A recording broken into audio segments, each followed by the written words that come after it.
Halo pendengar, tiba saatnya untuk belajar bahasa Jepang. Saya Lilis Ariwati dan Saya Rane Hafid, kami akan mendampingi Anda dalam acara ini. pemeran utama dalam program belajar bahasa Jepang ini adalah Kwong dari Vietnam. Kita akan belajar bersama Kwong tentang berbagai ungkapan yang bermanfaat dalam situasi bisnis maupun pribadi. Dan jangan lupa masih ada pojok Jotatsu no Kotsu, di mana Anda bisa belajar budaya Jepang lebih dalam lagi.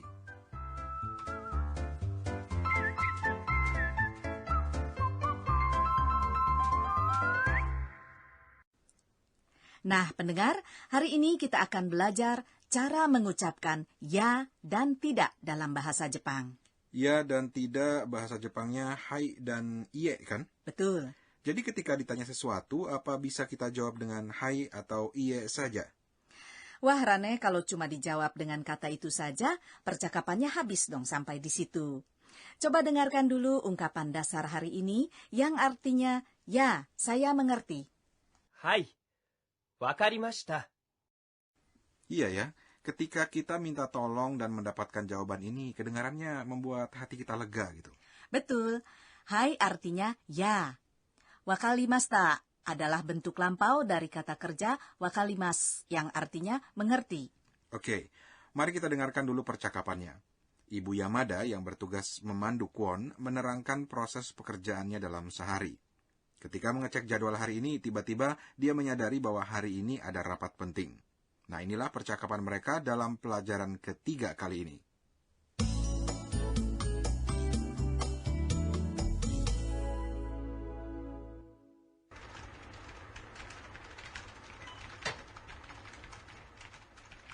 Kwonさん、ちょっと、はい、今日これから会議があります。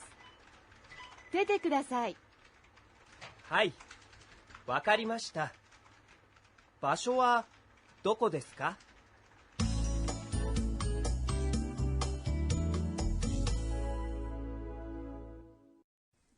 Nah, bagaimana pendengar? Apakah Anda bisa menangkap ungkapan dasarnya?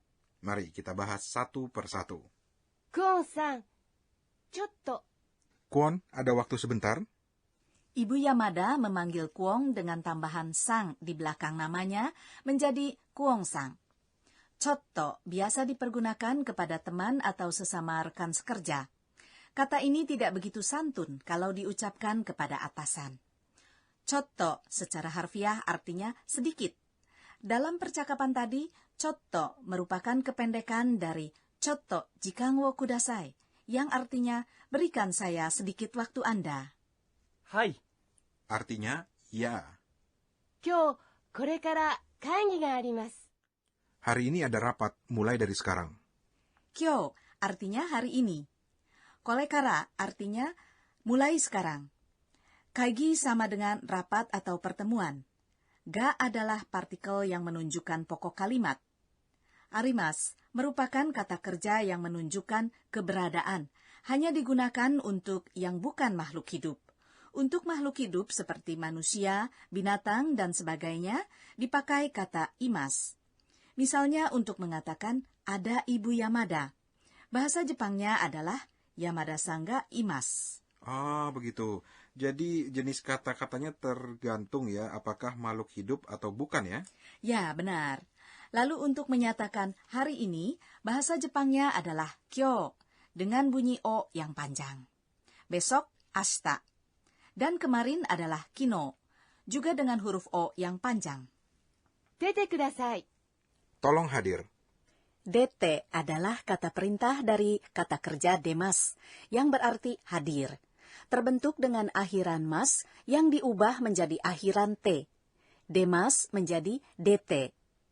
Kudasai adalah kata perintah yang santun, dengan arti tolong atau mohon.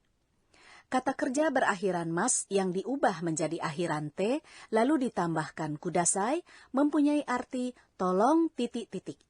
Titik-titik te kudasai. はい、わかりました。 Artinya, ya, saya mengerti. Pendengar, inilah ungkapan dasar kita hari ini.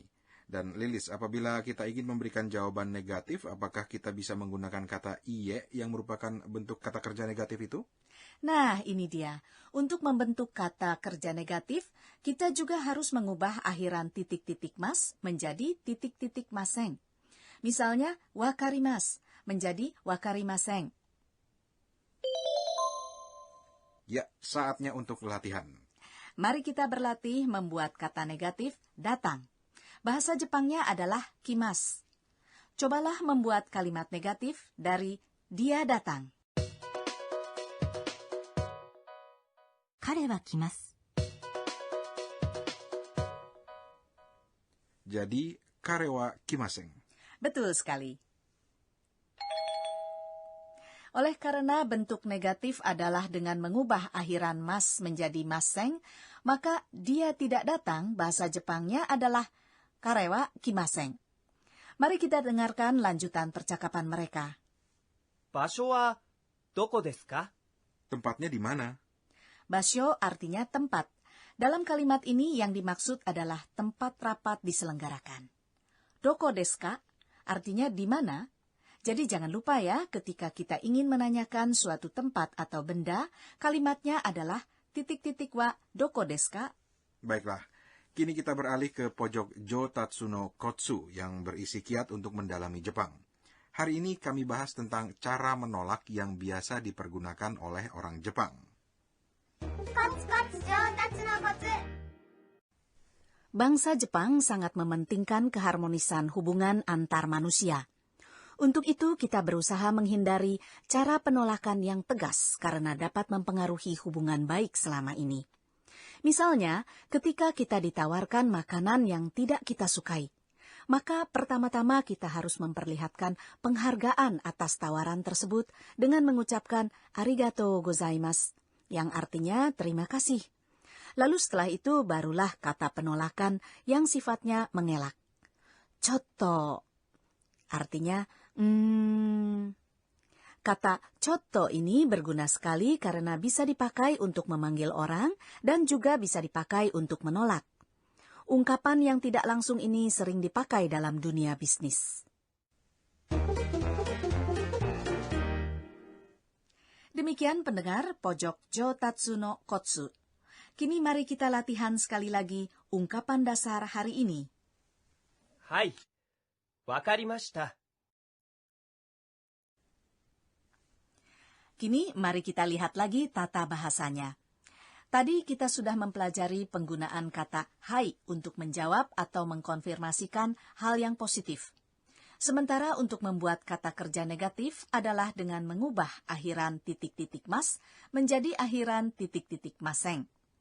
Lalu untuk menanyakan di mana adalah titik-titik wa doko desu ka? Dengarkanlah sekali lagi percakapan hari ini.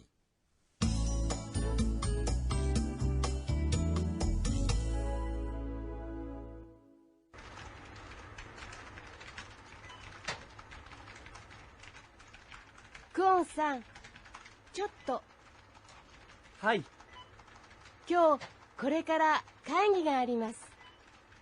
出てください。はい、わかりました。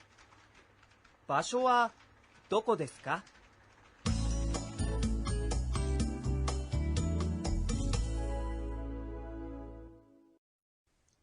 Dan jangan lupa ya, inilah kata-kata yang penting untuk diingat.